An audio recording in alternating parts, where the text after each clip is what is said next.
श्री कृष्णा श्री कृष्णा श्री कृष्णा श्री कृष्णा। गुरुर्ब्रह्मा गुरुर्विष्णु गुरुर्देवो महेश्वरः गुरु साक्षात् परं ब्रह्म तस्मै श्री गुरवे नमः। तस्मै श्री गुरवे नमः।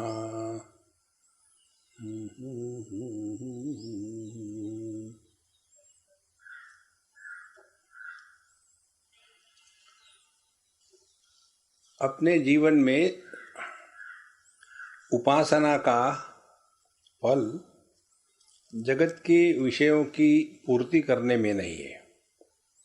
उपासना का फल है हमारे अंतःकरण में जिज्ञासा प्रकट हो जाए, और जब जिज्ञासा प्रकट होती है तभी हम चिंतन करने लग जाते हैं, और जब जिज्ञासा नहीं होती तो चिंता करने लग जाते हैं। चिंता हमको जीते जी जलाती है और चिंतन हमको मरने से भी बचाता है। इसलिए उपासना हमने देखी है तो उसका तात्पर्य हमारे अंतःकरण में यह विचार प्रवाह जागृत हो गया।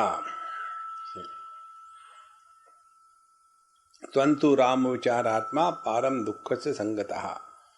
तो हे परशुराम जी, आपने जो उपासना करी, महात्म्य सुना, इसका जो योग्य फल है विचार या जिज्ञासा आपके हृदय में प्रकट हो गई। यहाँ द्वितीय अध्याय पूरा हो गया था। अब तृतीय अध्याय में यहाँ एक बहुत ही सुंदर प्रसंग शुरू करते हैं। दत्तात्रेय प्रोक्त वचः श्रुत्वा अत्यंत सुकौतुकी जामदग्न्यः पुनरपि पप्रच्छ विनयान्विता भगवन् गुरुणाथोक्तं भवता यत् तथैव तद् अविचारात् परो नाशः संप्राप्तः सर्वथा जनैः। ये सब सुनने के पश्चात फिर दत्तात्रेय जी से पूछा जमदग्नि पुत्र ने कि हे भगवान, आपने जो बताया वैसा ही है, ठीक है, आप भी वही हो, और अविचार ही मनुष्य के नाश का कारण है, और ये सब हमको समझ में आ गया। और ये भी समझ में आ गया विचारेण भवे श्रेयः तन्निदान अभिश्रुतम महात्म्य श्रुतिरित्येव तत्र में संशयो महान। और इस विचार को प्राप्त करने के लिए महात्म्य श्रवण और उपासना ये भी मैंने सुना।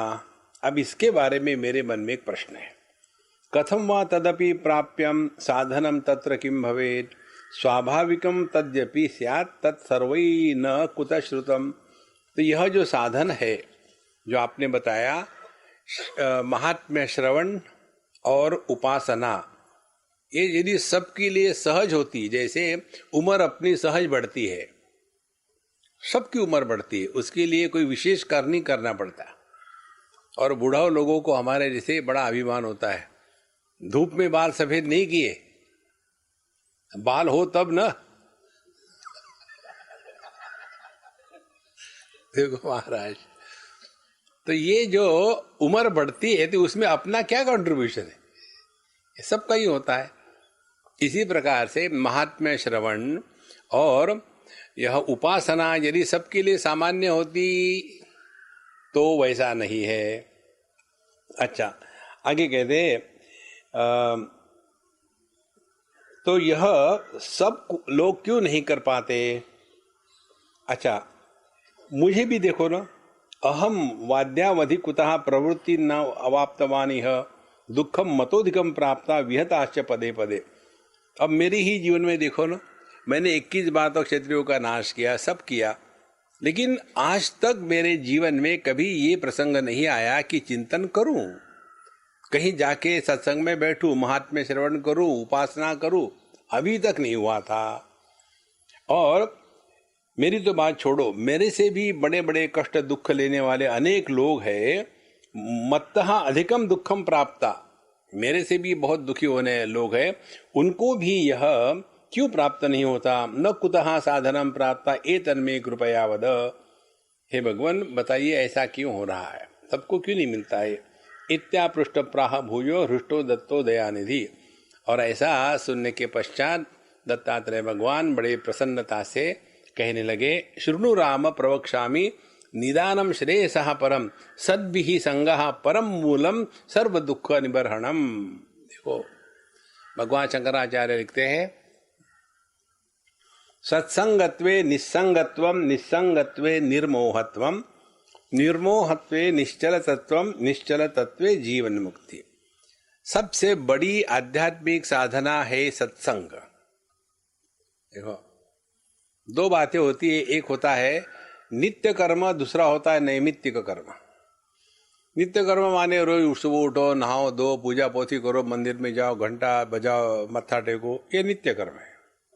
नैमित्तिक कर्म कभी कभी हमको सत्संग मिलता है। देखो सत्संग रोज तो नहीं मिलता, कभी कभी मिलता है। तो ये नित्य कर्म और नैमित्तिक कर्म, इनमें कौन सा सिलेक्ट करना है? तो शास्त्र बताते हैं कि यह जो नैमित्तिक कर्म है ये नित्य कर्म से ऊपर है। लेकिन ये जो नित्य कर्म करने वाले, नियम वाले होते हैं, उनको उसी में लगे रहते हैं। एक पूना की बात है, एक सज्जन थे, वहां हम सदाचार इस ग्रंथ पर चिंतन कर रहे थे।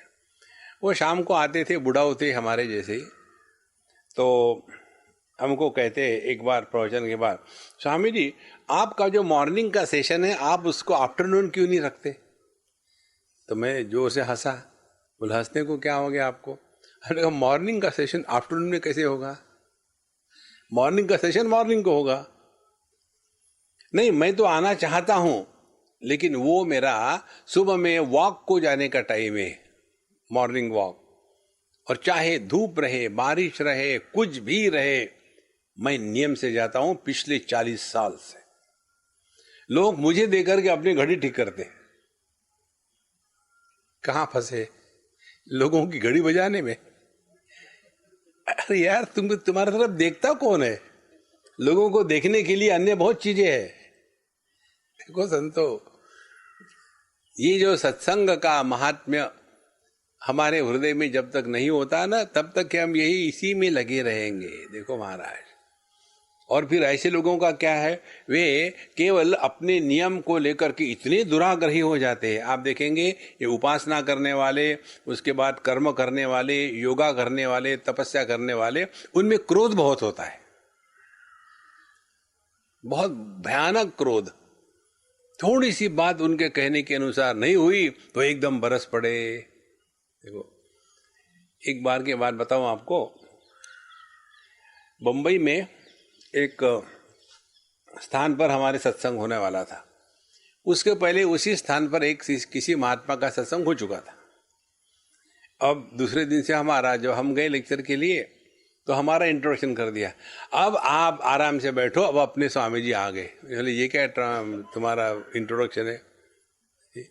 फिर उन्होंने बताया कि इसके पहले जो महात्मा का सत्संग था, सब लोग आते थे, बहुत घबराते थे, थोड़ा भी कोई 1 सेकंड लेट हो गया तो उसके ऊपर बरस पड़े, क्यों लेट आते हो, ये कोई तमाशा है क्या?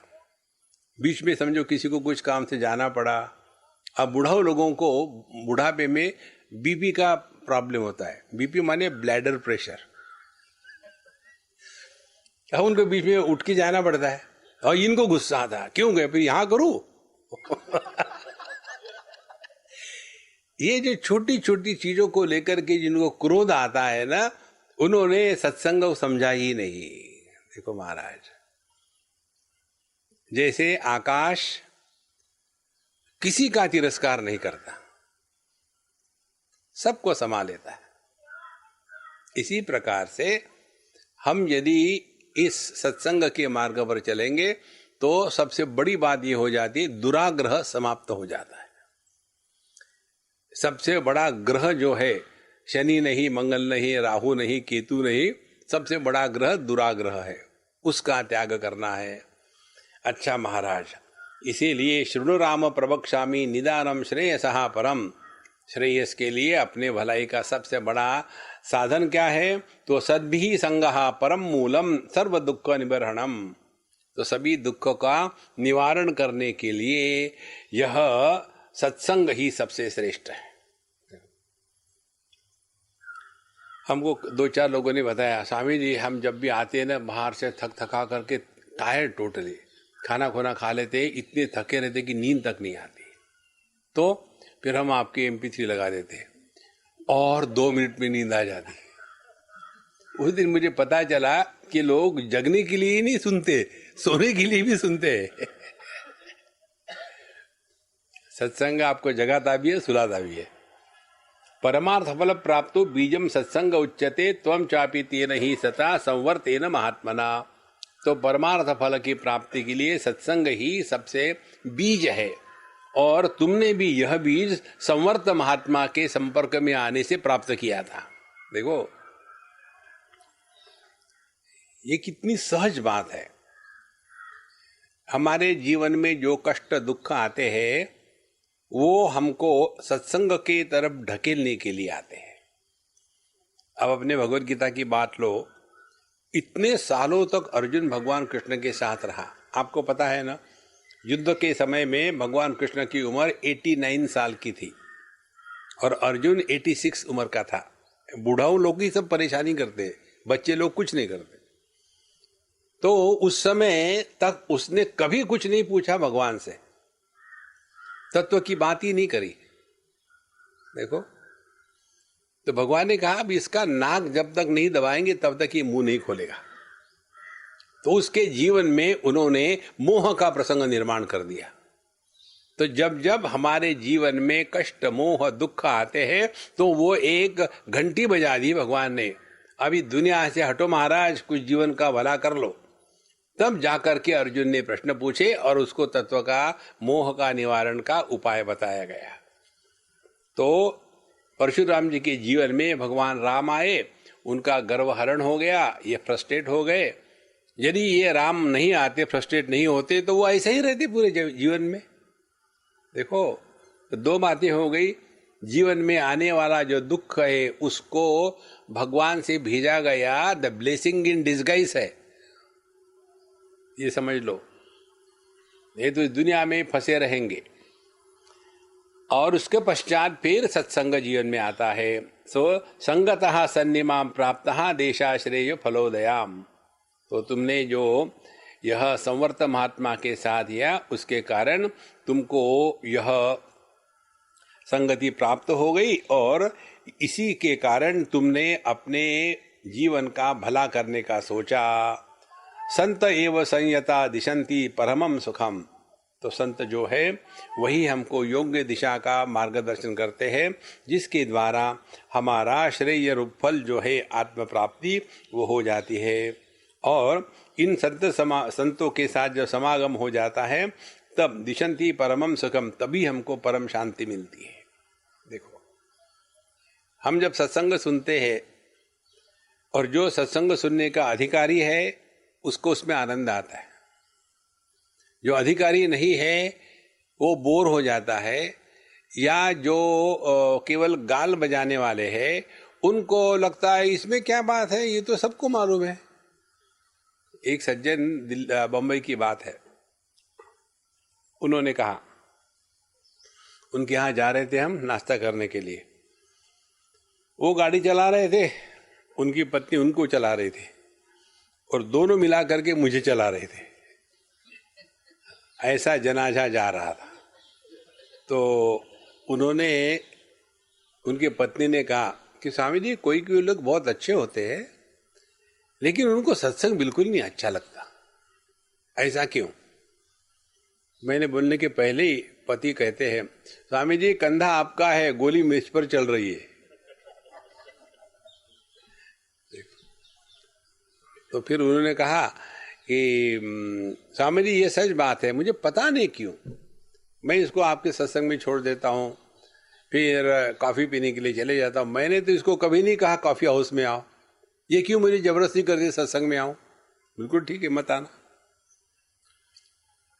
अब उनका प्रश्न था ऐसा क्यों होता है, मुझे सत्संग में आने की प्रेरणा क्यों नहीं होती, मुझे आपके प्रति बड़ा प्रेम है, आदर है, सत्संग में क्यों नहीं आता मैं?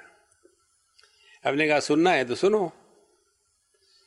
हर एक व्यक्ति पूरे जीवन में कोई ना कोई धारणा के आधार पर जीवन जीता है। हर एक की अपनी अपनी एक धारणा होती है। मैं बड़ा अच्छा हूँ, मैं बड़ा डिसिप्लिन हूँ, मैंने किसी का बुरा नहीं किया, मैं सबसे प्रेम करता हूँ, मैं दान धर्म करता हूँ, और क्या चाहिए? बस उनके लिए यही सब कुछ है। और जब ये सत्संग में जाते हैं तो उनकी इन गलत धारणाओं पर जबरदस्त प्रहार हो जाता है। और उसके बाद अरे राम, माने आज तक मैं जो जिया वो सब बकवास। देखो, इतना झटका लग जाता है जीवन में। एक दूसरा उदाहरण दे आपको। एक स्वामी माधवानंद करके थे, अब पता नहीं कहाँ है वो। हम जब वेदांत पढ़ाते थे कोर्स में, तो वो आए, बोले हमको पढ़ना है। मैंने पढ़ो, आ जाओ, ज्वाइन हो जाओ। हमने कहा कि देखो, पूरी पुरानी जो आपकी धारणा है, अभी आप इतने साल के सन्यासी हो, तो उस पर ठोकर लगे तो रोना मत। बोले नहीं नहीं। और जब वो आए तब हम केनोपनिषद का अध्ययन कर रहे थे, और केनोपनिषद में स्पष्ट आता है, यन मनसा न मनुते ये न आहुर्मनोमतम तदेव ब्रह्मत्वम विद्धि नेदम यदिदम उपासते। ये घंटी बजा करके तुम जप कर रहे हो, ये उपासना नहीं है। अब उनको बड़ा शौक लगा। माने मैं भगवान कृष्ण की इतनी सालों से उपासना कर, वो बकवास है। देखो, इसीलिए इस उपासना का फल केवल जिज्ञासा ही हो, अन्यथा सब गलत मार्ग से जा रहे हैं। तो संत एव ही संयाता दिशंति परमं सुखम विना ससंगतः केन प्राप्तम श्रेयः परम कदा लोकेपि चादृशम संगम यो यह प्राप्नोति मानवः। बिना सत्संग के कभी किसका भला हुआ है? और लोग में भी ये दिखता है कि जिसका जैसा संग होता है उसके अनुसार वो बनता है। देखो, कई बार हम लोग कहते हैं ना कि मेरा लड़का वैसे अच्छे है, लेकिन गलत संगति में जाकर के गड़बड़ हो गया। अब जब तक उसमें बीज नहीं होगे तब तक के ऊपर कहाँ आएगा? तो तत्फलम स समाप्नोति सर्वथा नहीं संशय अत्रेति कीर्तयिष्यामि शृणु राम कथाम इमाम। तो कैसा संग हमारे जीवन को बदलता है या बिगाड़ता है, इसके बारे में मैं तुमको एक कथा सुनाता हूं, सुनो। और अब यहां से एक बड़ी सुंदर कथा शुरू करते हैं। देखो, हमारे शास्त्रों में तत्व का प्रतिपादन करने के लिए अनेक आख्यान बताए गए हैं। जैसे आदर्श साधक, इसकी परिभाषा यदि शब्दों में दी जाए तो उसका प्रभाव उतना नहीं पड़ेगा जितना किसी व्यक्तित्व को निर्देशित किया जाए। तो जैसे आदर्श पुरुष कौन है? तो भगवान राम। तो जब भगवान राम हम कहते हैं तो उनमें सब गुण आ गए अभी। तो वो भगवान राम नाम का एक फार्मूला हो गया। जैसे H2O होता है ना, वैसे राम एक फार्मूला हो गया कि आदर्श पुत्र कौन है, आदर्श राजा कौन है, आदर्श व्यक्ति कौन है, आदर्श दुश्मन कौन है। सभी के सभी आदर्श योग्य एक में हो, ऐसा एक फार्मूला बना दिया, राम कह दिया, उसमें सब कुछ आ गया। इसी प्रकार से आदर्श या योग्य साधक कौन है? जिसको तत्व का दर्शन हो सकता है या उपदेश किया जा सकता है, ये बताने के लिए कठोपनिषद की पहली वल्ली में पहला जो अध्याय है, एक नचिकेता के बारे में बताया है। तो नचिकेता का जीवन बताया। बचपन से ही उसमें श्रद्धा थी और विचार करने की क्षमता थी। श्रद्धा आविवेश सहा अमन्यत। उसने श्रद्धा युक्त होकर के विचार करना शुरू किया। ये साधक का पहला गुण है। देखो, उसके पश्चात फिर जब वो गया यमराज के पास, तो उसने 3 बून उसको मिले। तो पहला बून उसने अपने माता पिता की सेवा करके ऋणों से मुक्त होना, ये उसने उस बून के द्वारा मांगा कि मेरे पिताजी जब मुझे देखेंगे वापस आया तो उनके मन में जो क्रोध था मेरे प्रति, वो क्रोध शांत हो जाए और वो सब भूल जाए, और मुझे पहचाने कि मैं उनका ही लड़का यूं, ऐसा नहीं कि भूत वापस आ गया। तो पहला साधक का लक्षण क्या है? कि अपने पर जो जो रिस्पॉन्सिबिलिटी है वो पूरी कर ले। फिर दूसरा लक्षण बताया कि हमारा जीवन केवल इसी कूप मंडूक में नहीं है, हमारा जीवन जन्म और मृत्यु के परे भी है। दूसरा गुण उसने मांगा, स्वर्ग अग्नि जिसको कहते हैं, कि हमने सुना है कि स्वर्ग में ऐसा ऐसा होता है, तो उस स्वर्ग की प्राप्ति के लिए क्या क्या उपासना करनी है, क्या क्या यज्ञ करने हैं, वो हमको बताओ। दूसरा माना। इसके द्वारा क्या हो गया कि साधक वो है जो इस जगत के जितने भी कर्तव्य कर्म पूरा करके अब इस जगत के परे जो अपनी सत्ता है उसके बारे में सोचना शुरू कर दिया। देखो, न सांपरायः प्रतिभाति बालम, वहां कहते हैं यमराज, जो बच्चे हैं वो सोचते हैं यही सब दुनिया है, इसके परे कुछ नहीं है। लेकिन हमारे जब शास्त्र बताते हैं कि कर्म के अनुसार प्रारब्ध संचित आगामी कर्म, माने हम तो वही रहते हैं, केवल ये जो उपाधियां है देह की ये बदलती है। इसीलिए ना तो कभी हमारा जन्म हुआ ना कभी मृत्यु हुआ। देखो, ये दूसरी बात नचिकेत के चरित्र से प्रकट हो गई। अब तीसरी बात, वैराग्य की पराकाष्ठा। देखो, इस दुनिया से वैराग्य, उस दुनिया से वैराग्य।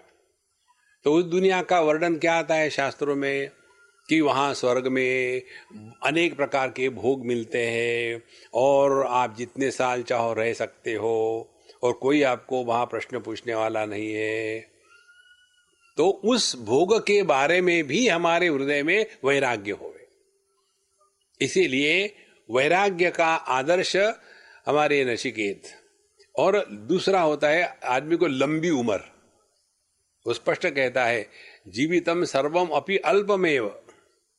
किसी भी बुढ़ाओं को पूछो कि बुढ़ाओ जी अभी तो आप 112 हो गए हैं, अब तो दुकान बंद करो। नहीं नहीं, तुलसीदास जी तो 125 साल जिए थे। उनके पास बिल्कुल डाटा तैयार है। कितनी भी उम्र हो, आदमी को ऐसे नहीं लगता कि अब मैं खत्म हो जाऊं। ये सब के सब गुण जिस साधक में होते हैं, अब वो साधक कैसा प्रश्न पूछेगा।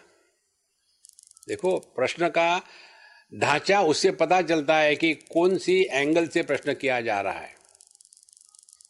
उसका प्रश्न है, अन्यत्र धर्मात् अन्यत्र अधर्मात् अन्यत्र अस्मात् कृताकृतात् अन्यत्र भूताच्च भव्याच्च यत् तत्पश्यसि तद्वद। जो धर्म अधर्म के परे है, अब बहुत हो गया है, ये पाप लगेगा पुण्य लगेगा, बहुत हो गया, तुम अपनी बात रहो। उसके बाद अन्यत्र अस्मात् कृताकृतात्, जो कार्य कारण के परे है। और तीसरी बात, अन्यत्र भूताच्च भव्याच्च, मरने के बाद मिलेगा, अब भी चाहिए, मरने के बाद पता नहीं होगा कि नहीं होगा। ऐसा जो साधक है वो ब्रह्म ज्ञान का अधिकारी है। देखो, अब इतनी जो बातें हमने बताई शॉर्ट में आपको, ये सब का सब निचोड़ एक शब्द में है, नचिकेत। देखो संतो, इसीलिए ये जो नचिकेत का आख्यान आता है कठोपनिषद में, ये आदर्श योग्य साधक कैसा होवे ये बताने के लिए आता है। इसी प्रकार से सत्संग की महिमा बताने के लिए अब यहाँ दत्तात्रेय भगवान परशुराम जी को एक आख्यान बताते हैं। अत्रेति कीर्तयिष्यामि शृणु राम कथामिमां, पुरा दाशारणाधिपति मुक्ताचूड इति ऋतः तस्य पुत्रो हेमचूड मणिचूड बभूवतुः। अनेक साल पहले की बात है। दाशारण देश में एक मुक्ताचूड नाम का राजा था। उसके दो पुत्र थे, एक का नाम था हेमचूड, दूसरे का नाम था मणिचूड। और दोनों ही बड़े रूपवान थे। रूप स्वरूपौ सगुण सुगुणौ चोभौ सर्व विद्या विशारदौ कदाचित मृगयोत्साहान सेना भी परिवारितौ। दोनों भी बड़े सुंदर थे, बड़े विद्वान थे और सभी विद्याओं में पारंगत थे। और एक बार वो मृगया माने शिकार खेलने के लिए जंगल में चले गए अपनी सेना के साथ, और सह्याद्री पहाड़ में। और वो जो जंगल था बड़ा भीषण था, वहाँ अनेक प्रकार सिंह, व्याघ्र इत्यादि बड़े बड़े जानवर रहते थे। और इन्होंने वहां जाकर के धनुष के द्वारा, धनुर्बाण के द्वारा अनेक प्रकार के सिंह को, वराह को, भैंसों को और पशुओं को उन्होंने मारा। और ऐसा होते ही थोड़े ही समय में वहां भयानक एकदम तूफान आने लग गया। चंडवायु प्रादुरासीद शर्कराश्म प्रवर्षणा, और चारों तरफ से मानो जैसे पत्थरों की वर्षा होने लग गई। न दृश्यते तत्र शीला वृक्ष पुरुष एव वा कुतो नीचा चता पश्येद एवं ध्वांता वृतो गिरिहि निहता शर्करा वर्षै सेनात्यंतम पलायितः। इतना तूफान आ गया कि सब के सब लोग जिसको जहाँ मिले वहाँ उन्होंने आधार लेकर के वहाँ से भाग गए। और कोई तो पेड़ के नीचे छुप गए, कोई तो पहाड़ों के नीचे अंदर चले गए, कोई तो किसी गुफा में चले गए। और ये दो राजपुत्र थे, अश्वारूढ़ौ पुत्रौ अपि दूरम पलायितौ। ये दोनों के दोनों राजपुत्र अपने अपने घोड़े पे बैठ करके वहां से दूर निकल गए, एक दूसरे से बिछड़ गए। उसमें से जो हेमचूड़ पुत्र था, हेमचूड़ा क्वचित तत्र प्रपेदे तापसाश्रमम कदली खर्जुर वनैहि आक्रांतम अतिसुंदरम तत्रा पश्य शुभाम काचित कन्या अग्निशिखामिव प्रद्योतमाना वपुषा तप्त हेम सुवर्चसाम। ये जो हेमचूड़ पुत्र था वह एक तपस्वी के आश्रम में जा पहुंचा, जहां अनेक प्रकार के सुंदर वृक्ष थे। और वहां उसने देखा एक अति सुंदर कन्या, एकदम सुवर्ण कलर की होगी और एकदम अग्निशिखामिव, जैसे अग्नि की ज्योति प्रकाशमय होती है उस प्रकार से होगी। तान दृष्ट्वा राजपुत्रोपि पद्मासीं स्वरूपिणीं स्मयमाना इव अपृच्छत् का त्वं पद्मासने वने। अभी राजपुत्र ने जब उसको देखा, इतनी सुंदर, एकदम मानो इसका स्टैचू हो गया। बच्चे खेलते ना, स्टैचू हो गया। और उसने कहा कि हे सुंदरी, तुम यहाँ कैसी हो इस भयानक जंगल में? तुमको यहाँ डर नहीं लगता? तुम किसकी पुत्री हो? यहाँ किस लिए आई हो? अनेक प्रकार के प्रश्न उन्होंने उसके किए। और तुम निर्भय हो? हे स्मयमान एवं अपृच्छत, और हंसते हंसते स्माइलिंग करके पूछा कि हे पद्मानने, हे जैसे आनंद माने चेहरा, पद्म माने कमल, कमल नयने या कमल मुखी, तुम इतने निर्जन में भीति जनने निर्भय, तुमको डर नहीं लगता? कस्य त्वं केनापि निवसस्य एकला कथम, तुम यहाँ अकेली हो, तुमको डर लगता नहीं? पृष्ठ एव प्राहसा कन्या राजपुत्रम अनिंदिता स्वागतं ते राजपुत्र विष्टरम प्रतिपद्यताम। ऐसा जब कहा तो उस कन्या ने बड़ा सुंदर उसके तरफ स्माइल कर दिया और कहा कि हे राजपुत्र, आइए आइए, आपका स्वागत है। और आप यहाँ आए, तपस्वी नाम अयम धर्म पूजनम ही अतिथि हेतु यद श्रांतम त्वाम अपि पश्यामि व्यथितम चंडवायुना। ये तो तपस्वियों का धर्म है कि आपकी अगवानी करे, आपका आदरातिथ्य करे। और आप, मैं देख रही हूँ कि आप बहुत थके हुए हैं, ये भयानक वायु से, चंड वायु से व्यथित हो गए हो, इसीलिए अपने घोड़े को जो है इस खरजूर के वृक्ष को बांध दो और यहाँ आकर के बैठो, और फिर मैं तुमको जो बताना चाहती हूँ बताऊंगी। अब आप आराम करो। फलानी भोजयमास पाययमास सदृशम एवं तम विश्रमम प्राप्त राजपुत्रम अनिंदिता। फिर उन्होंने फल पान किया, रस पान किया और थोड़ा आराम होने के पश्चात फिर कहते हैं प्राहसा मधु संसरा अवपेशलाकारया गिरा राजपुत्र व्याघ्रपादो मुनि शिव पदाश्रया। अब जब वो राजपुत्र सब आराम करके फ्रेश हो गया, उसके बाद उन्होंने, उस कन्या ने अपनी कहानी शुरू कर दी। एक बार की बात है, वो कहती है कि राजपुत्र व्याघ्रपात्रो मुनि शिवपदाश्रय, एक व्याघ्रपाद नाम के मुनि है जो शिवजी के आराधक है और उन्हीं के आराधना से वो जी रहे हैं। ये न लोका पुण्यतमा जिता स्व तपसो बलात्, और उन्होंने इतनी तपस्या करी है, इतने पुण्य कमाए हैं कि अनेक पुण्य लोगों को उन्होंने जीत लिया है। परावरज्ञो जनिशम पूजितो मुनिनायकैहि, और हमेशा उनके पास बड़े बड़े साधु संत आके बैठते हैं।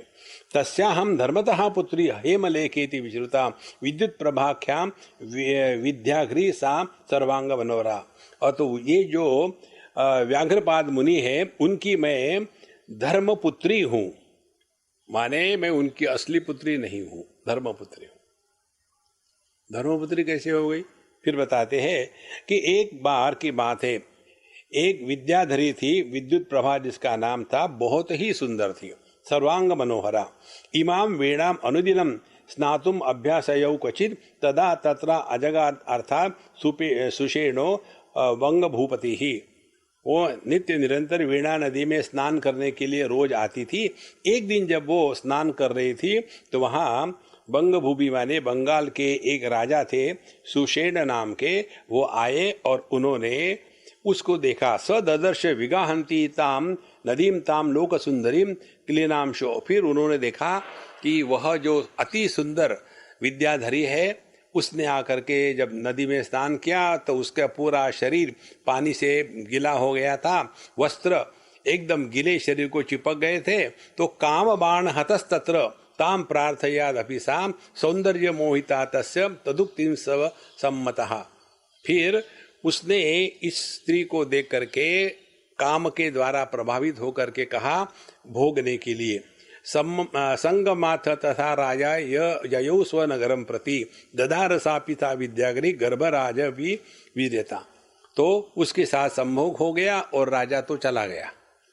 और फिर यह राजा का जो गर्भ था, वीर्य था, उस विद्याधरी के पेट में चल रहा था। तो उसी समय भीतापचारात् पत्युः सा गर्भ त्यक्त्या न ययौ। फिर जब वो गर्भ पति को पता चलेगा कि मेरा नहीं है, तो उसने डर के मारे गर्भ को वही छोड़ दिया और चली गई। और फिर संध्या के समय में जब यह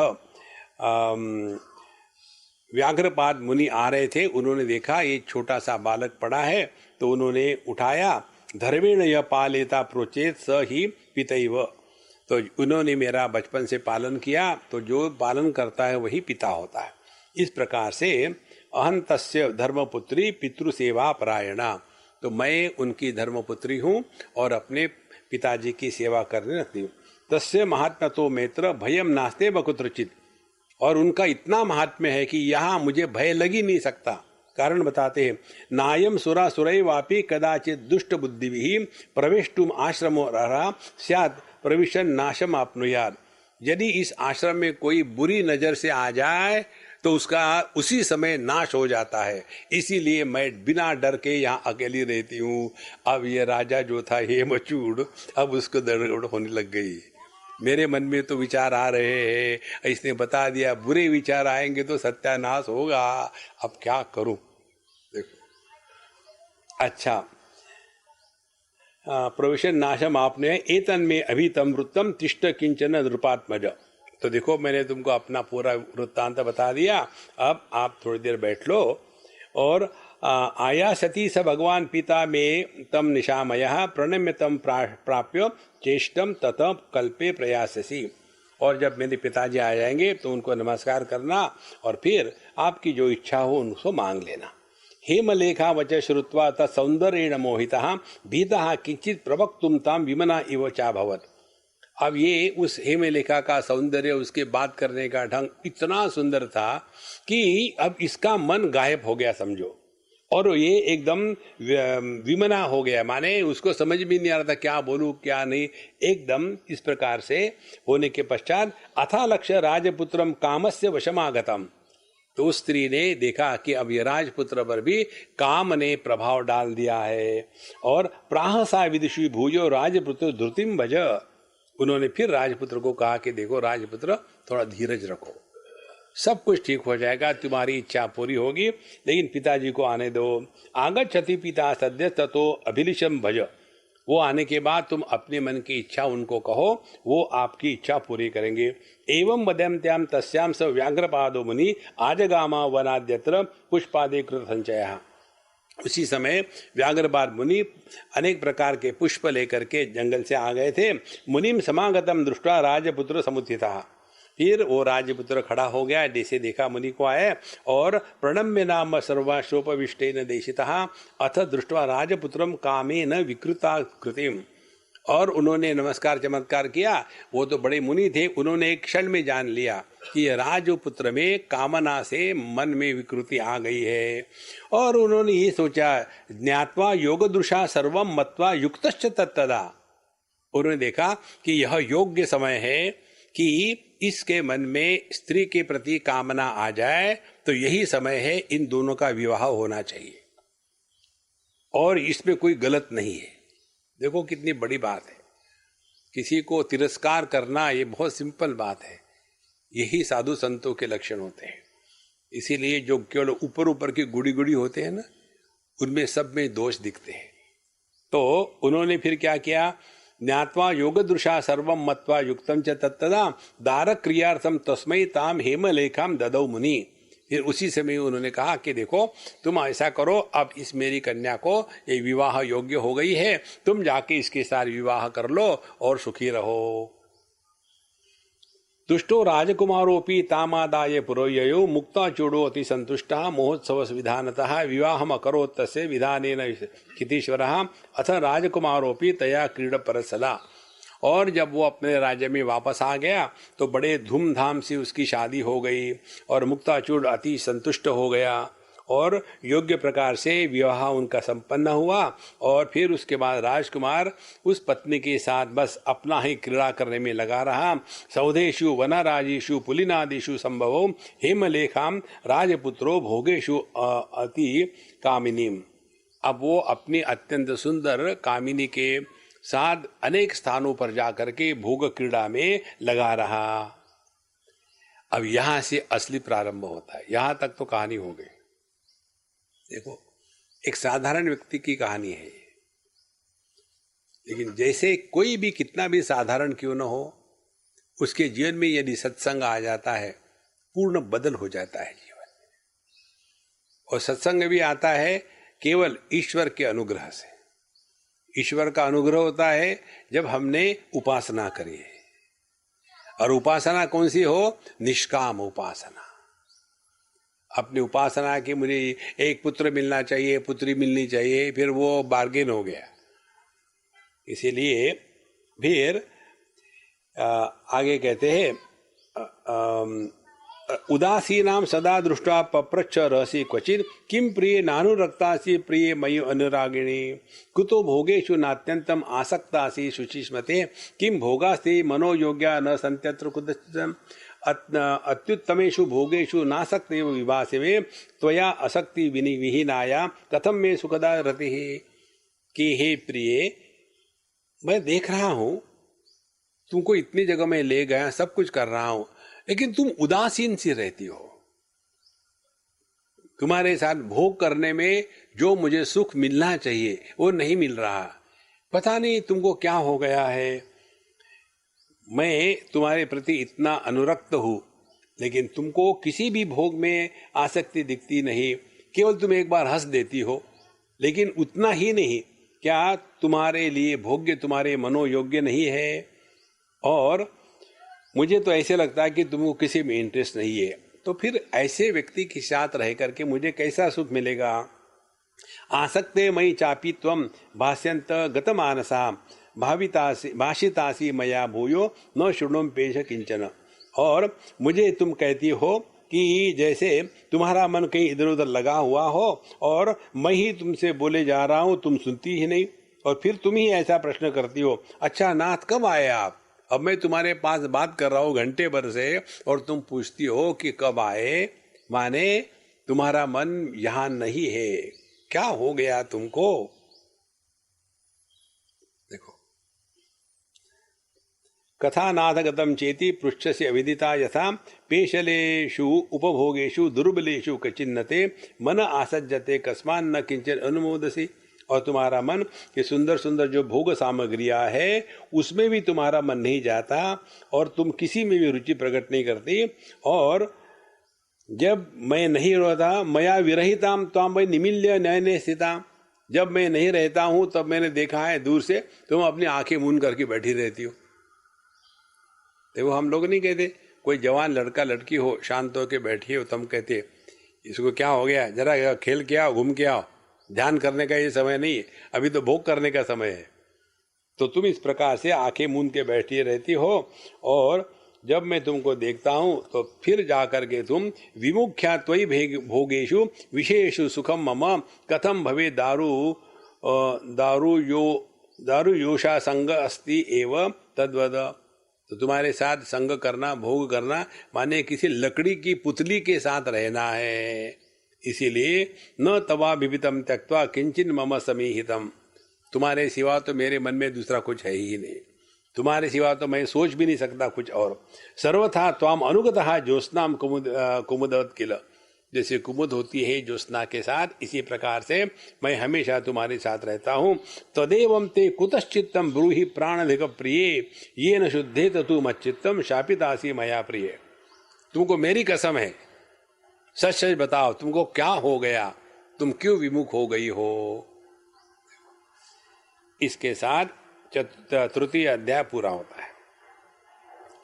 अब चतुर्थ अध्याय में प्रारंभ करते हैं। प्रियस्य कंठासक्तस्य निमिषैव वचो हि साम इप्सित ईषद स्मितानना प्राह राजपुत्रम अनिंदिता।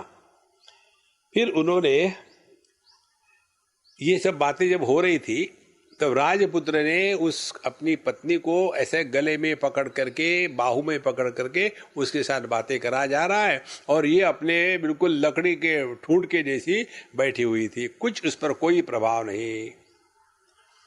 तो उस समय उस निर्दोष बाला ने कुछ छोड़ा मुस्कुराहट के साथ राजकुमार से कहने लग गई, कहती है कि बुबोधयिष्यति राजपुत्रम युक्त्या अब्रवीत इदम।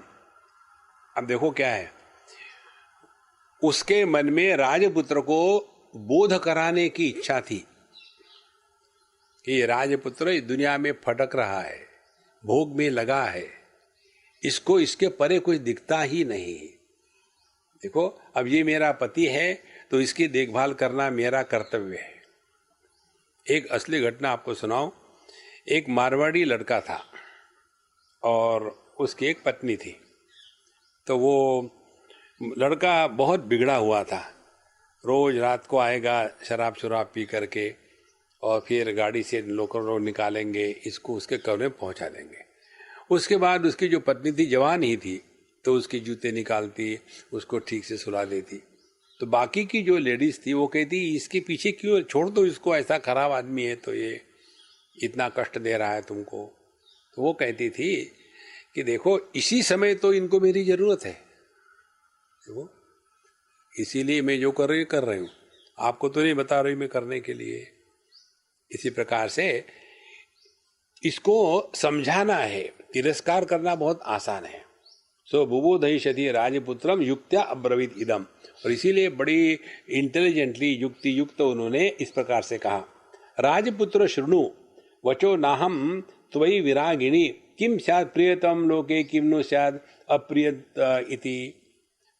मैं तुम्हारे प्रति विरागिणी नहीं हूं, लेकिन ये बताओ मुझे इस दुनिया में क्या प्रिय होता है, क्या अप्रिय होता है।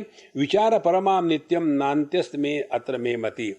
इस प्रश्न को लेकर के मेरे मन में बड़े विक्षेप हो रहे हैं कि दुनिया में प्रिय किसको कहते हैं, अप्रिय किसको कहते हैं। और ध्यायामि एतत् चिरान नित्यम स्त्री स्वभाव वशादहम। अब मैं स्त्री हूं ना, वैसे भी लेडीज बेवकूफ़ी होती है और मैं वो बेवकूफ़ हूं, तो मुझे समझ में नहीं आता कि प्रिय और अप्रिय क्या होता है।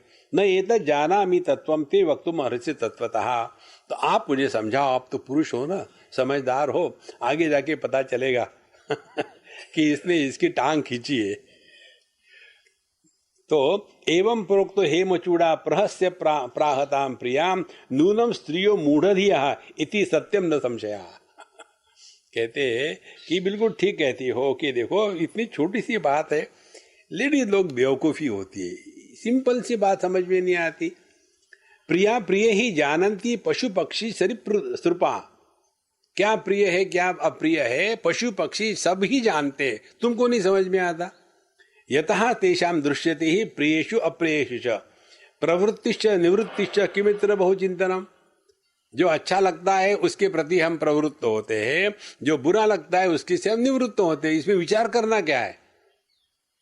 देखो, इसीलिए किमत्र बहुचिंतनम सुखम यस्मात् सप्रियम स्यात् दुखम यस्मात् अप्रियम किमत्र मुग्ध भावेन नित्यम चिंतयसि प्रिय श्रुत्वा प्रियवचा प्राह हेम लेखा पुनः प्रियम। इसीलिए कि हे प्रिय, तुम इस छोटी सी बात के लिए इतना सीरियस होकर के क्या चिंता कर रही हो? उस समय हे मिलेखा ने कहा कि देखो, सत्यम स्त्रियों मुग्ध भावा नास्त्यांसा सद्विमर्शनम। तुम ठीक ही कहते हो, स्त्री मूर्ख होती है, उनको कुछ अकल ही नहीं होती। जब स्त्री ये स्वीकार करे ना तो समझ लेना कुछ तुम्हें गड़बड़ी है। ये पुरुषों को समझ में नहीं आता, समझ में आता तो शादी क्यों करते। स्त्रिया सत्यम स्त्रियो मुग्ध भावा नास्त्यासाम सद्विमर्शनम तथाप्यहम बोधनीया त्वया सम्यक विमर्शिना। और आप तो ज्ञानी हो ना, तो आपके द्वारा ही तो मुझे ज्ञान मिल सकता है। मैं तो बेवकूफ हूँ, मुझे समझ में आता नहीं। उसमें भी मैं स्त्री हूँ, उसमें भी मैं पत्नी हूँ। अब सभी दुर्गुण मुझ में आ गए। आप तो ज्ञानी है, आप बताइए। अब ये फूलने लग गया। सुबोधिता त्वया चाहम चिंतमेताम वृषज्जतु। और तुमसे ये ज्ञान होने के बाद मैं ये चिंता करना छोड़ दूंगी। त्वया भोगेषु सततम भवामि अनुदिनम तथा। उसके पश्चात मैं हमेशा तुम्हारे साथ भोग में लगी रहूंगी। राजन सुखम च दुखम च याभ्याम भवति ते ननु प्रिया प्रिय विनिदिष्टे त्वया सम्यक सूक्ष्म विमर्शिना। सुख दुख इसके बारे में तुमने मुझे, जो प्रिय है वो सुख है, जो अप्रिय है दुख है, ये आपने मुझे बताया। एकमेवं सुखम दुखम काल देशा कृते बिना। अब यहां से इसकी खिंचाई शुरू होती। एक ही वस्तु है, वही वस्तु सुख और दुख देने का कारण बनती है देश काल परिस्थिति के अनुसार। वस्तु वही है। जैसे जने तत्र तत्कस्मात् प्रतिष्ठा दिवसादिनी यतो वन्नी काल भेदात पृथक एवं फलप्रदा। उदाहरण के लिए गर्मी ले लो, अग्नि ले लो। जाड़े में अग्नि अच्छा लगता है, गर्मी में मुश्किल देता है। तो ये अग्नि हमको प्रिय है कि अप्रिय है? तो प्रियत्व ये अग्नि में है कि हम में है? देखो, एकदम पूरा एकदम ढांचा बदल जाता है विचार करने का। प्रियत्व वस्तु में नहीं होता, उसके उपयोगिता के अनुसार होता है। तो तथा देश विभेदेनापि आकार से विभेदता। उसी प्रकार से आकार भी भिन्न भिन्न देशों में भिन्न भिन्न प्रकार से माना जाता है। अब ये बात कहाँ तक सच है पता नहीं। एक बार मैं तमिलनाडु में था और वहाँ बड़े बड़े कटआउट लगाते हैं ना, एक्टरों के, मिनिस्टरों के, बहुत बड़े बड़े लगाते हैं। तो मैं जब जा रहा था, कोयम्बतूर की बात है, कोई भी सिनेमा का पोस्टर देखो तो उसमें जितनी भी एक्टरें थी, लेडीज एक्टर्स क्या कहते हैं उनको, एक्ट्रेस, तो सभी की सभी मोटी। तो मैंने हमारे फ्रेंड को कहा, यार हमारे बम्बई की एक्ट्रेस कैसी स्लिम होती है, पतली होती है, यहाँ मोटी क्यों है? बोले स्वामी जी, तमिल उनको मोटी ही अच्छी लगती है। अब देखो, एक जगह में पतले को अच्छा कहते हैं, दूसरी जगह में मोटे को अच्छा कहते हैं। एक जगह में गोरे को अच्छा कहते हैं, दूसरी जगह में काले को अच्छा कहते हैं। अब कौन सी प्रिय है, कौन सी अप्रिय है? तो शीतकाले प्रिय वन्नी उष्णे तु अप्रिय एव ही हिमोष्ण देश भेदेन प्रिय प्रियाश एव स शीत प्रकृति जीवाना प्रियो अन्येषाम तथेतर। तो जो शीत प्रकृति के हैं उनको गर्मी अच्छी लगती है, जो गर्म प्रकृति को शीत अच्छा लगता है। इस प्रकार से अथ अपि अधिक भावेन अल्प भावेन ईरिता। थोड़ा हो तो अच्छा लगता है, ज्यादा हो तो बुरा लगता है। वस्तु वही है। गर्मी थोड़ी हो तो अच्छी लगती है, ज्यादा हो तो परेशानी है। ठंड भी थोड़ी है तो अच्छी लगती है, ज्यादा है तो परेशानी है। एवं शीतम धनम दारा पुत्रा राजम तथेतर। इसी प्रकार से सब चीजें हैं। जगत की वस्तु रहे, पति पत्नी भाई बहन माँ बाप जो भी रहे, एक मात्रा तक ठीक लगते, उसके बाद वो परेशानी करते हैं। इसीलिए दारपुत्र धने वृतः शोचति अनुदीनम कस्मान्न शोचति तरे कृतः योयम भोग सुखार्थोस्ति योप्य अनंतो भवेन्नतु।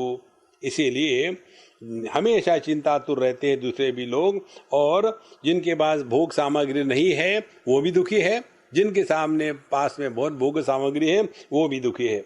और इसीलिए कोई कल्पना करे कि मेरे पास अनंत भोग होवे तो ये संभव नहीं। इसीलिए ये बताइए, न केनचित अखिलम प्राप्तम यस्मात् सुखम भवेत्, सब तो सबको नहीं मिल सकता है जिसके द्वारा सब सुखी होए। यद किंचित लाभतो यस्मात् सुखम तत्रापि सशृणु, और यदि कोई थोड़े से मिलने से ही सुखी हो तो उसके बारे में भी मेरी बात सुनो। न सुखम न तत्सुखम भवेन्नाथ यतो दुख विमिश्रितम, थोड़ा सा भी सुख हो उसमें कहीं ना कहीं दुख की छटा रहती है। दुखं तो द्विविधम प्रोक्तम बाह्यम आंतरम इति अपि, तो हर जगह में थोड़ा थोड़ा दुख मिला हुआ है। ये दुख दो प्रकार का है, बाहर का अंदर का। कहते हैं बाह्य शरीर संभूतम धातो दोषादि संभवम, और आंतरम मानसम प्रोक्तम तच्च वांछा समुद्भवम। बाह्य जो दुख है वो अपने स्थूल देह के जो रोग इत्यादि है, जगत में उपलब्धि इत्यादि है उसमें है, और आंतर दुख जो है वो कामना से निर्माण होता है। वांछा समुद्भवम महत्तरम मानसम साध्येन ग्रस्तमिदम जगत वांछैव दुख विटपी बीजम सुदृढ़ शक्तिकम, और बाहर के दुख से अंदर का दुख बहुत ज्यादा भयानक होता है। देखो क्या प्रिय है क्या अप्रिय है, कहाँ से शुरू हो गए और कैसा सुंदर विश्लेषण चल रहा है। और वांछैव दुख विटप बीजम, तो वांछा मानी इच्छा कामना, यही इस दुख के वृक्ष का बीज है। इसीलिए आप देखेंगे दो जगह, ऐसा हर जगह यही आता है।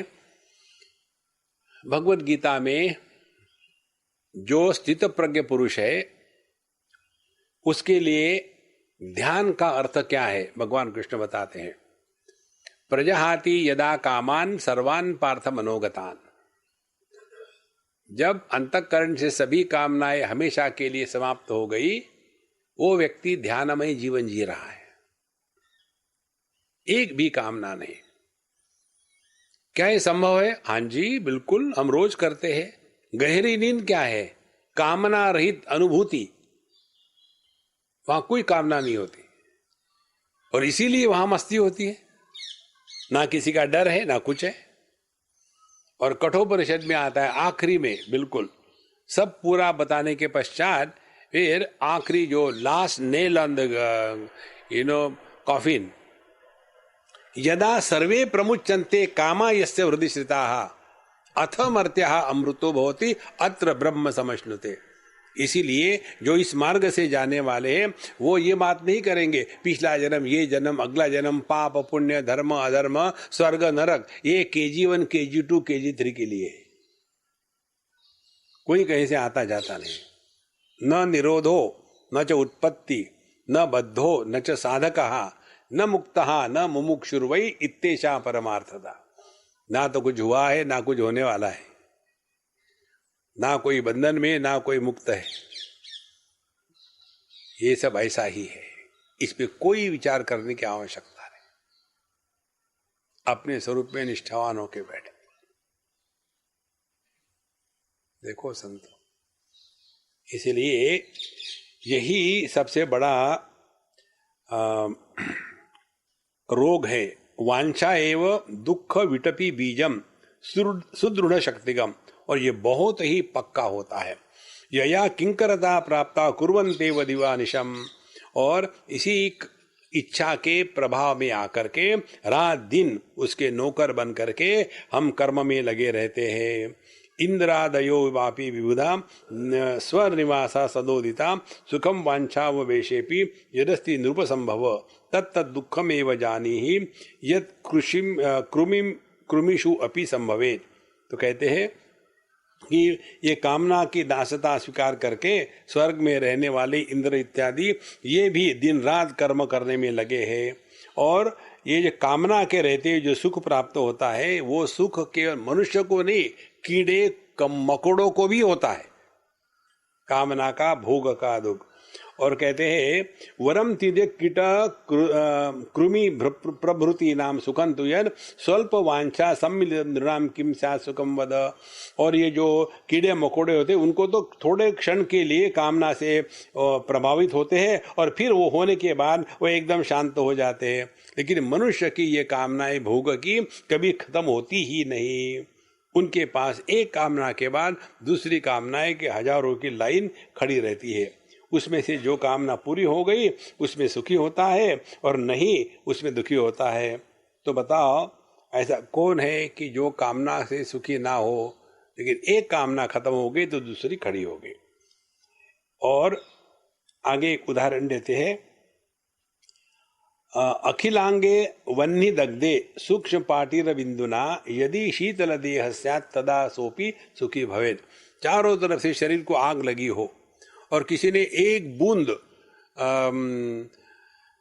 सैंडलवुड का तेल लगा दिया हो ठंडा करने के लिए, उसे कुछ होगा?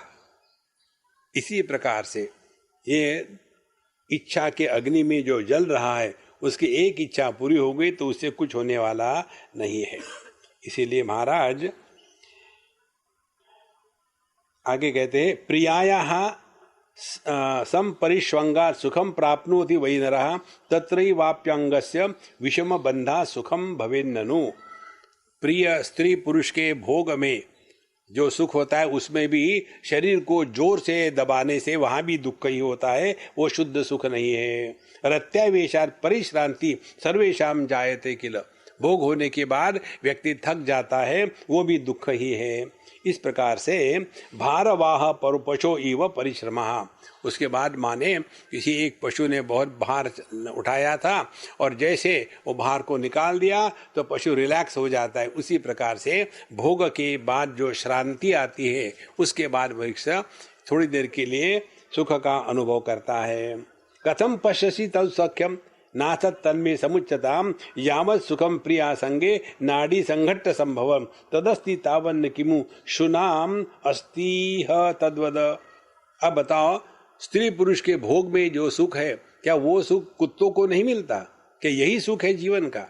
इसीलिए यत्ततो यतिरिक्तम ते दृष्ट सौंदर्य संभवम तत् केवल अभिमानोत्थम स्वप्न स्त्री संगमे यथा पुरा कचित सूत्र मंथाधि सुंदर। अब यहाँ से दूसरा प्रसंग प्रारंभ करते हैं।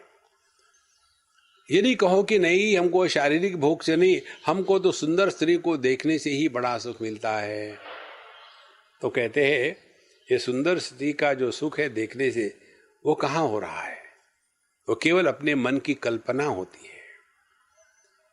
स्त्री का या पुरुष का एक सौंदर्य अपने मन में हमने कल्पित कर लिया है और उसी कल्पना को लेकर के सपने में हम वैसी सुंदर स्त्री या पुरुष देखते हैं और उसी के साथ भोग होता है। इसीलिए भोग जो है ये वस्तु से नहीं, अपने मानसिक कल्पना से मात्र है। तत्केवल अभिमानोत्थम स्वप्न स्त्री संगमे तथा। जैसे स्वप्न में स्त्री के साथ समागम का जो सुख है वो केवल मानसिक है, वहां वस्तु नहीं होती। इसके बारे में मैं तुमको एक कहानी सुनाती हूँ। बहुत पुरानी बात है। एक कोई राजकुमार थे, वो बहुत ही सुंदर थे, माने उनकी सुंदरता की कोई हद नहीं थी। और उनकी जो पत्नी थी वो भी बहुत सुंदर थी और सबके मन को हरने वाली थी। और इसका राजकुमार का अपने पत्नी के प्रति बड़ा प्यार था। लेकिन एक बात ऐसी थी कि सातु अस्मिन राजसुत भृत्ते संसक्त मानसा। लेकिन वो सुंदर पत्नी, उसका मन राजा के तरफ नहीं था, राजकुमार के तरफ नहीं था। उसका मन एक वहां काम करने वाला जो थर्ड क्लास नौकर था उस पर उसका मन लट्टू हो गया था। देखो, और ये राजा इतना सुंदर, पूरे वर्ल्ड में बेस्ट, एकदम मिस्टर वर्ल्ड, लेकिन फिर भी उसका मन उस नौकर में चला गया। और ततो मदान्धाय चेटिम काचित प्रेष्य कुरूपिणीम। फिर क्या करता ये जो नौकर था, मदिराम मोहनार्थाय तस्मै दत्वाति मात्रकम ततो मंदाधाय चेटिम काचित प्रेष्य कुरूपिणीम बुभुजे ताम तस्य पत्नीम सर्वलोकैक सुंदरीम एवमेव चिरम तत्र मदान्धो नृपते सुतः। फिर ये नौकर क्या करता था, उस राजपुत्र को पीने के लिए जबरदस्त मदिरापान करा देता था, और वो मदिरापान होने के बाद इसकी सब विवेक गायब हो गया, और जब वो कामावेग में आ गया तो एक कुरूप दासी के साथ उसको उसके बिस्तर पर लिटा देता, और उसको यही लगता कि मैं अपने पत्नी के साथ भोग कर रहा हूं। देखो, और ऐसा कई दिनों तक चलता रहा, राजकुमार को पता ही नहीं। एक दिन ऐसा कुछ हुआ कि वो राजकुमार किसी कारण से उस दिन उसने मदिरापान नहीं किया, इसीलिए उसका होश रहा, और अपना काम खत्म करके जब आया फिर काम के लिए बिस्तर पर पड़ा तो वहां वो कुरूप पड़ी हुई थी, उसके साथ भोग किया उसने। और जब उसकी आंखें खुली तो देखा कि अति कुरूप एक दासी के साथ वो भोग कर रहा है, तो एकदम उसके होश उड़ गए। फिर उसने कहा कि तुम कौन हो, यहाँ कैसे हो, क्या हो? उसके बाल खींचे और तलवार तुमको मार दूंगा, बताओ सच सच क्या है। फिर अपने मृत्यु के डर से वो कहती है कि ऐसा ऐसा, चलिए मैं आपको दिखाती हूँ। तो दूसरे जगह ले गए, दूसरे कमरे में, तो वहाँ ये जो कुमारी थी, इसकी पत्नी जमीन पर एक चटाई पर लेटी हुई है, और उसका जो प्रियतम था वो भी जमीन पड़ा हुआ है। दोनों एक दूसरे के आलिंगन में पड़े हैं। वो इतना कुरूप था कि जिसकी कोई हद नहीं। ये इतनी सुंदर थी, लेकिन इसका मन उसी कुरूप लड़की पुरुष में चला गया। ये सब जब देखा राजपुत्र ने, तब उसके पूरे होश उड़ गए। तो उसके पश्चात उसने अपना इसका बड़ा विस्तार से वर्णन आता है इसमें। राजकुमार ने जब ऐसा विपरीत व्यवहार देखा तो उसको बहुत गुस्सा आ गया, लेकिन गुस्से से कुछ होता नहीं। तो उसने, कहते हैं, एवं विधा समालोक्य निद्रया अपगत स्मृतिम मुमुह्यमानाम अत्यंतम क्षणम पश्चात धृतिम भजन। तो उसने ये सब देखा कि अपनी पत्नी कैसे किसी के साथ गले में गला डाल करके मुंह में मुंह लगा कर पड़ी हुई है, तो उसने सब भूल गया, लेकिन अपने आप को उसने संभाला और फिर उसने ऐसा कहा अपने आप से। कौन कह रही है? हेमलेखा अपने पति को बता रही है, एक कहानी चल रही है। कहती है कि उसने कहा,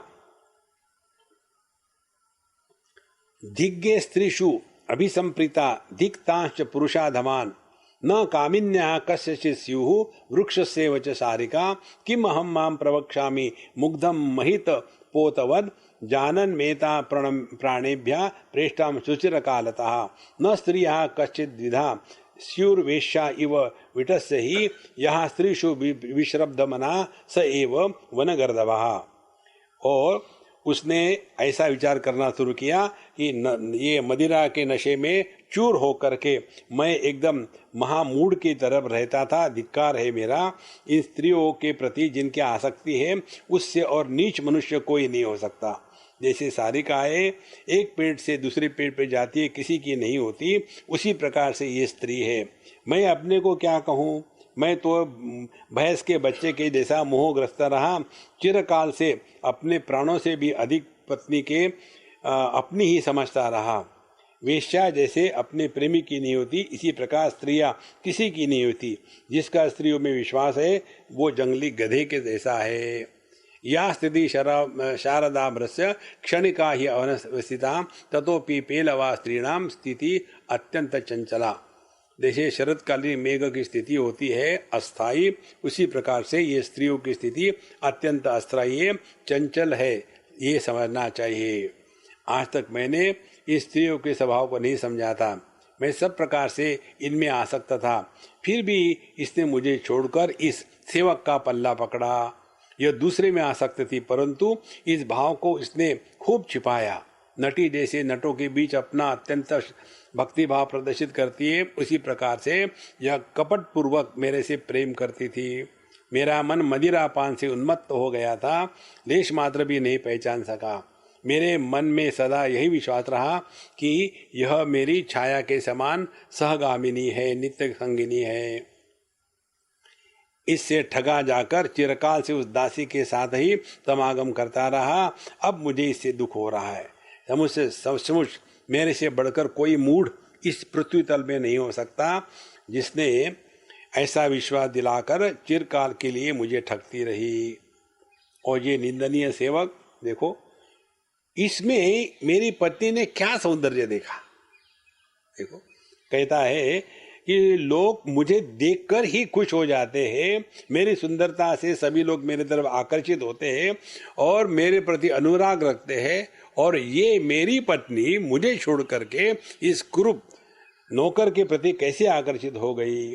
और इस प्रकार से कहते हैं अनुरक्तम तथैव सर्वथैव त्यक्त्वा अनुसंगता एवं प्रलप्य बहुधा निर्विण्णो अतितराम तदा। निर्विण्ण माने वैराग।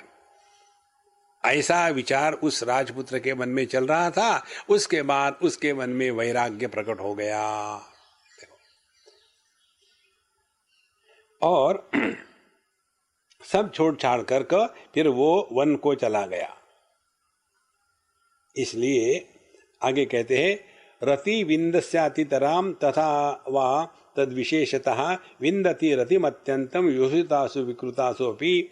अब और आगे बताते हैं यह जो आकर्षण है स्त्री के प्रति पुरुष का, पुरुष के प्रति स्त्री का, अब इसके बारे में भी क्या निश्चय कर सकते, बताओ आप मुझे समझाओ। देखो जो बाहर दिखाई देती है लेकिन चित्त में संकल्प ऊपर रहने वाली जो पत्नी है, आकृति है, वही हमारे मन की कल्पना है, वास्तविक नहीं होती।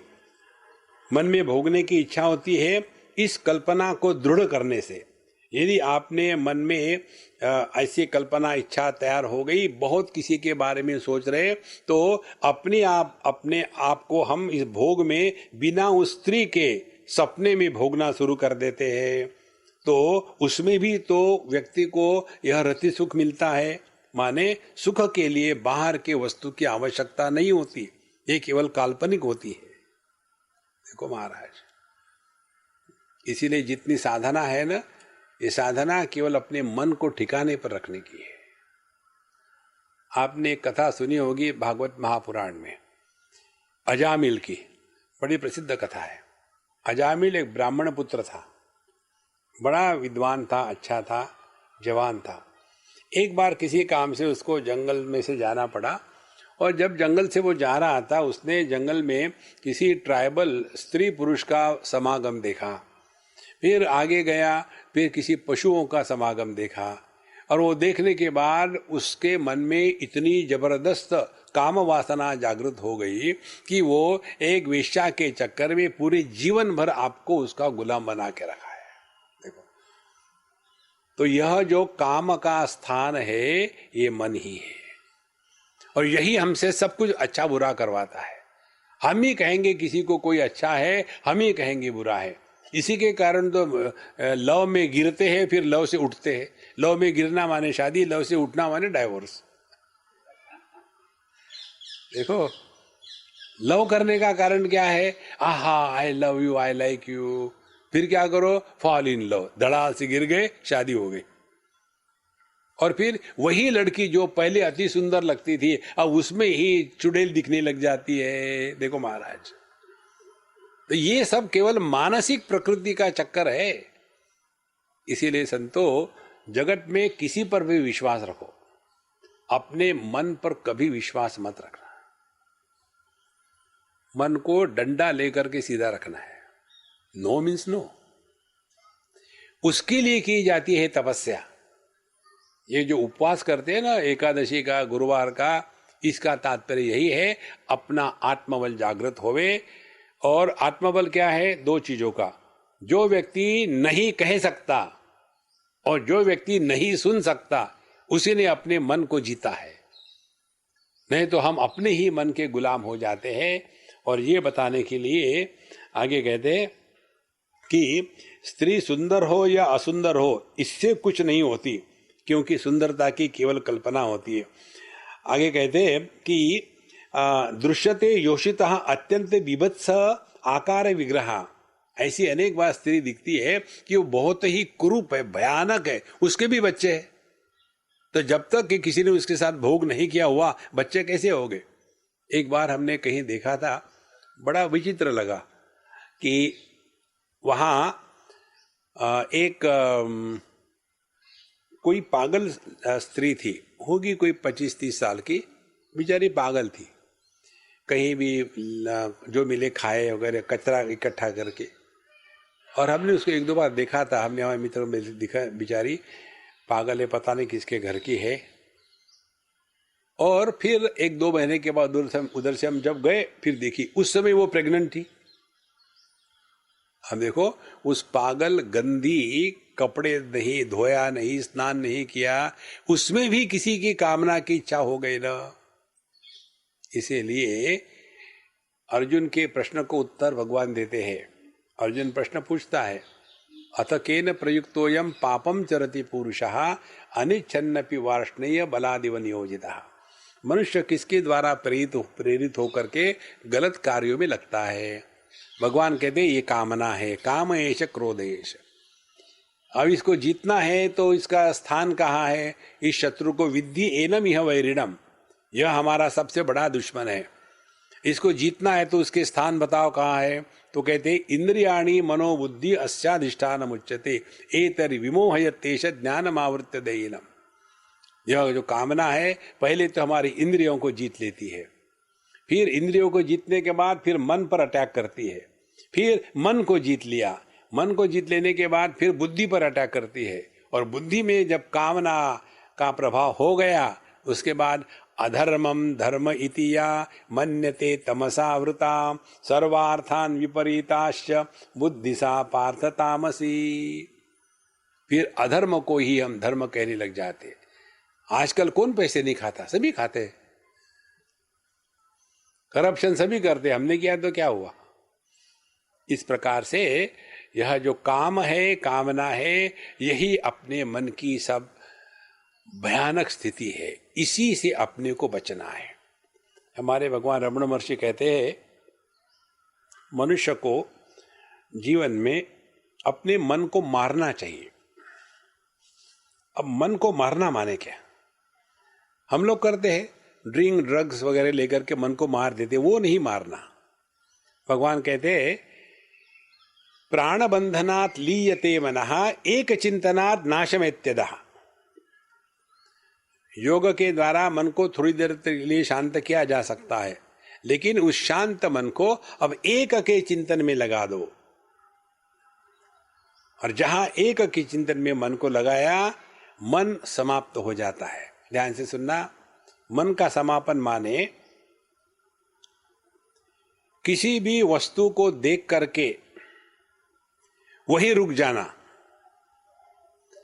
उसको देखने के पश्चात उस वस्तु के बारे में जो संकल्प विकल्प कल्पना करने का जो हमारा स्वभाव है, उस स्वभाव को हमको नष्ट कर देना है। देखो, जैसे ये डॉक्टर लोग इंजेक्शन देते हैं ना, एक को कहते हैं लाइव एटीन्यूएटेड वैक्सीन्स। उसमें वो वैक्सीन देने से वो जिंदा जंतु होते हैं, लेकिन उनमें बीमारी पैदा करने की शक्ति नहीं होती, लेकिन हमारे शरीर में एंटीबॉडीज निर्माण करती है। तो वो जिंदा तो है, लेकिन रोग नहीं करेंगे। इसी प्रकार से मन को मारने का तात्पर्य है, मन जगत में व्यवहार के लिए उपलब्ध होगा, लेकिन जगत का प्रभाव मन पर नहीं होगा। उसको कहते मन को मारना। तो ये कब होगा? एक चिंतनात्। एक क्या है, इसका चिंतन करें। शब्द अनेक है, शब्द का अभाव एक है।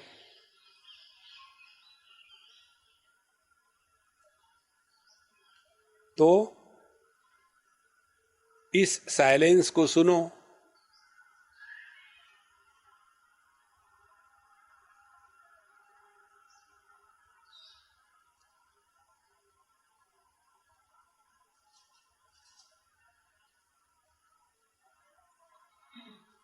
मन गायब, और अनेक शब्द दे दो, जय श्री कृष्णा जय श्री कृष्णा जय श्री कृष्णा जय श्री कृष्णा जय श्री कृष्णा जय श्री कृष्णा। मन जिंदा है।